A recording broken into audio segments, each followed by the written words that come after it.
শপথ নেয়ার পর দিশানায়কে পরিচ্ছন্ন রাজনীতির অঙ্গীকার করেছেন। তিনি বলেন, রাজনীতিবিদদের প্রতি জনগণের আস্থা পুনরুদ্ধার করার জন্য আমি যথাসাধ্য চেষ্টা করব। ৫৫ বছর বয়সী শ্রীলঙ্কার নতুন প্রেসিডেন্ট বলেন, আমি বাজিকর নই, জাদুকরও নই।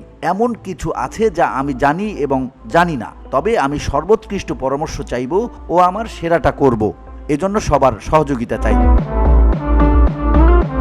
এর আগে রোববার দেশটির নির্বাচন কমিশন নিশ্চিত করে যে শনিবার অনুষ্ঠিত নির্বাচনে ন্যাশনাল পিপলস পাওয়ারের প্রার্থী অনুরা কুমারা দিশনায়কে বিজয়ী হয়েছেন। কলম্বো থেকে সিনহুয়া জানান, কোনো প্রার্থী ৫০% বেশি ভোট না পাওয়ায় নির্বাচন কমিশন শ্রীলঙ্কার প্রেসিডেন্ট নির্বাচনের ইতিহাসে প্রথমবারের মতো দ্বিতীয় দফায় ২ শীর্ষ প্রার্থীর দ্বিতীয় ও তৃতীয় পছন্দ ভোট গণনা করে। দেশনায়কে প্রথম গণনায় ৫৬,৩৪,৯১৫ ভোট এবং দ্বিতীয় গণনায় ১,০৫,২৬৪ ভোট পান। তার প্রধান প্রতিদ্বন্দ্বী বিরোধী সামাগি জনাবালাওগার প্রার্থী সজিদ প্রেমাদাসা প্রথম গণনায় ৪৩,৬৩,০৩৫ ভোট এবং দ্বিতীয় গণনায় ১,৬৭,৮৬৭ ভোট পান।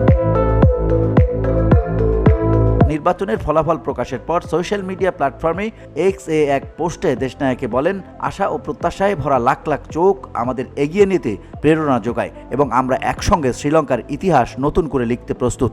তার পোস্টে আরও বলা হয়, এই স্বপ্ন শুধুমাত্র একটি নতুন সূচনার মাধ্যমে বাস্তবায়িত হতে পারে। সিংহলি, তামিল, মুসলিম ও সমস্ত শ্রীলঙ্কার ঐক্য এই নতুন সূচনার ভিত্তি। আমরা যে নতুন রেনেসাঁ চাই তা এই সম্মিলিত শক্তি ও স্বপ্ন থেকে জেগে উঠবে। ২০২২ সালের ১৩ জুলাই গণবিক্ষোভের মুখে শ্রীলঙ্কার রাজাপাকসা সরকারের পতন হয়। দেশ ছেড়ে পালাতে বাধ্য হন তৎকালীন প্রেসিডেন্ট গোটাবায়া রাজাপাকসে। ওই ঘটনায় সপ্তাহখানেক পর রনিল বিক্রমাসিংহের নেতৃত্বে অন্তর্বর্তীকালীন সরকার ক্ষমতা গ্রহণ করে। গণবিক্ষোভের ২ বছর পর দেশটিতে গত শনিবার অনুষ্ঠিত হয় প্রেসিডেন্ট নির্বাচন।